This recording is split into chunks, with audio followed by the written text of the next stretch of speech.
시청자 여러분 안녕하셨습니까? 주님과 함께 5분 묵상의 시간을 갖겠습니다. 오늘은 고린도 후서 13장 말씀을 묵상합니다. 본장에서 바울은 고린도 교인들에게 회개를 권면함과 동시에 범죄자를 교회법에 의해서 강력한 제재를 가할 것임을 암시합니다. 바울은 실로 하나님의 사랑과 정의가 조화된 분으로서 바울이 이처럼 강한 경고성 발언을 한 것은 자신의 손으로 그들을 징계하는 일을 사전에 피하기 위해서였습니다. 고린도 교인들에게 세 번째 방문하는 바울은 교회 안에서 죄 지은 자들을 용서할 수 없다고 했습니다. 어떤 죄를 지었는지는 언급되지 않았으나 앞에서 바울이 지적했던 음행한 죄인 것으로 추측됩니다. 바울은 죄 지을 수밖에 없는 연약한 인생에 대해서 공감하면서 그러나 그리스도께서 내 안에 말씀하시는 증거를 너희가 구함이니 예수님은 고린도 교인들을 향하여 약하지 않고 도리어 강한 분이라고 하면서 그리스도의 능력과 성령의 은혜를 깊이 의지하면서 죄를 이길 수 있다는 것을 교훈하고 있습니다.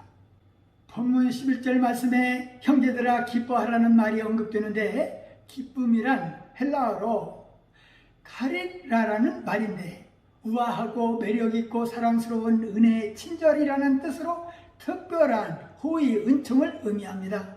즉 죄인을 긍휼히 여기시고 구원을 베푸신 주님과 하나님의 은혜를 뜻합니다. 바울에게서의 기쁨은 신앙의 기쁨입니다.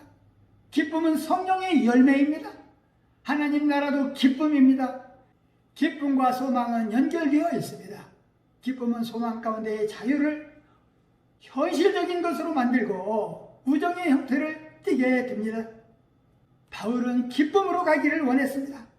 바울과 교회들 사이의 관계에서 기쁨은 결과적이며 종말론적입니다. 교회는 바울의 기쁨이라고 했습니다. 우리가 섬기는 교회들 역시 우리들의 기쁨이 되어야 합니다. 기쁨은 현상이나 감정으로서 어떤 존재에 있어서 그 자체로서도 아무 문제가 생기지 않고 그 존재 이상의 긴장도 없는 확실한 정점입니다. 바울은 마지막 격려와 인사로 고린도 교회에 대한 자신의 세심한 배려와 애정을 나타내고 있습니다. 바울은 인격적인 인물로 사색이 담겨 사는 신비형이 아니라 무엇이든지 깨달으면 행동으로 옮기는 투사형이었던 것 같습니다. 회심전에는 유대교를 철저하게 신봉하며 그리스도의 제자들을 앞장서서 탄핵했고 회심한 다음에는 예수님을 전하는데 목숨을 아끼지 않았습니다. 그의 정열의 성격은 그의 편지 곳곳에서 발견됩니다. 그러나 그는 달변가는 아니었습니다. 그는 고린도 교인들로부터 말주민이 없다는 점을 시인했습니다. 우리는 말 잘한다고 주의 일을 더 잘할 수 있다고 생각하는 것은 잘못된 판단입니다. 바울은 너희 자신이 믿음 안에 있는가 시험하고 확정하라고 고린도 교인들에게 도전하면서 그리스도가 너희 안에 계신 줄을 스스로 알지 못하면 그는 버림받은 자라고 했습니다. 마지막으로 바울은 그들을 사랑하는 표현으로 주 예수 그리스도의 은혜와 하나님의 사랑과 성령의 교통하심이 너희 무리와 함께 있을지어다 라고 그들에게 축복을 빌었습니다. 자신은 저주를 받아 끊어질지라도 동족을 구원하길 원하는 그의 애절한 사랑이 발견됩니다. 그리스도가 내 안에 있을 때에 말씀을 사모하게 되고 전도와 선교로 교회 생활을 중히 여기는 것이고 내세의 소망과 기쁨이 충만한 것입니다. 바울은 예수가 자신의 마음에 있지 않는 자는 버림받는 자라고 했습니다. 우리 심령에 주님이 좌정하고 있는가 살펴볼 일입니다.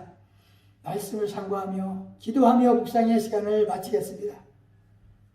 좋으신 하나님 아버지, 고린도 후서 13장 말씀을 묵상하면서 그리스도께서 약하심으로 십자가에 못 박히셨으나 오직 하나님의 능력으로 살으셨으니 우리도 저희 안에서 약하나 너희를 향하여 하나님의 능력으로 저와 함께 살리라 하셨습니다.